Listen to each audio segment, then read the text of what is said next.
Hi friends, mat என்னன்னா ரீசெண்டாக 2 படம் பார்த்தா, ஒன்று தெலுங்கு, இன்னொன்று மலையாளம். சர்ப்ரைசிங்லி எனக்கு தெலுங்கு படம் பிடிச்சிருந்தது. மலையாளம் ஒன்றும் அவ்வளோ சூப்பராக இருந்த மாதிரி எனக்கு தெரியல. சரி, ஃபர்ஸ்ட் தெலுங்கு படம் என்னன்னா சங்கராந்திக்கு வஸ்துன்னும், இது 2025 ரிலீஸ் ஆன ஒரு கமர்ஷியல் ஆக்ஷன் காமெடி மூவி தான் இது.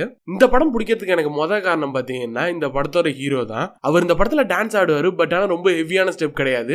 அவரோட டான்ஸை கலாய்க்கிற மாதிரியே ஒரு சீன் வரும். அப்புறம் இந்த படத்தில் கிளைமேக்ஸ்ல தான் ஃபைட் பண்ணுவாங்க. அவர் ஃபைட் பண்ண போனாவே அவருக்கு உடம்பு வலி வர அளவுக்கு அந்த மாதிரி சீன்ஸ் எல்லாமே காட்டியிருப்பாங்க. அவரே கலாய்க்கிற மாதிரி இந்த படத்துல நிறைய சீன்ஸ் வருது. மத்தவங்களுமே அவரை வச்சு செமையா கலாய்ச்சிட்டு இருப்பாங்க. சோ அந்த அளவுக்கு ரொம்ப ஃப்ரீடம் கொடுத்து ரொம்ப நல்லாவே பண்ணிருக்காங்க. அதனாலதான் இந்த படம் இப்ப ரொம்ப பெரிய ஹிட் ஆயிருக்கு. சரி, இந்த படத்தோட கதை என்னன்னா சாதாரண கதை தான். ஒரு பெரிய ஆளை வில்லன் குரூப் கடத்திடுறாங்க. அவங்கள காப்பாத்துறதுக்கு நம்ம ஹீரோ தான் வரணும்னு சொல்லிட்டு எல்லாருமே முடிவு பண்றாங்க. பட் ஆனா நம்ம ஹீரோவை பாத்தீங்கன்னா ஆல்ரெடி போலீஸ்ல இருந்து தூக்கிட்டாங்க. அவர் இப்ப அவரோட ஃபேமிலியோட சந்தோஷமா இருக்காங்க. இதுக்கப்புறம் நம்ம போலீஸ்காரங்க போயிட்டு அவங்க கன்வின்ஸ் பண்ணி திருப்பி போலீஸ்ல கொண்டு வராங்க.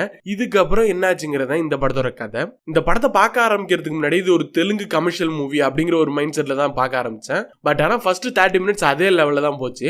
அதுக்கப்புறம் இந்த படம் வேற மாதிரி மாறிடுச்சு. ரொம்ப ஜாலியா இருந்துச்சு, செம ஃபன்னா இருந்துச்சு. கிளைமேக்ஸ் சாங்லாம் அப்படியே தியேட்டர்ல பார்த்தா இன்னும் வேற மாதிரி இருந்திருக்கும். டோட்டலா பார்க்க போனா இது ஒரு சாதாரண ஒரு தெலுங்கு கமர்ஷியல் மூவி தான். பட் ஆனா இவங்க காமெடியை நிறையவே போட்டு எமோஷன்ஸை கம்மி பண்ணிட்டு கிரிஞ்சி சீன்ஸ் எல்லாம் கம்மி பண்ணிட்டு நல்லாவே எடுத்திருக்காங்க. அதுதான் இந்த படம் நல்லா இருக்கிறதுக்கு முக்கியமான காரணம்.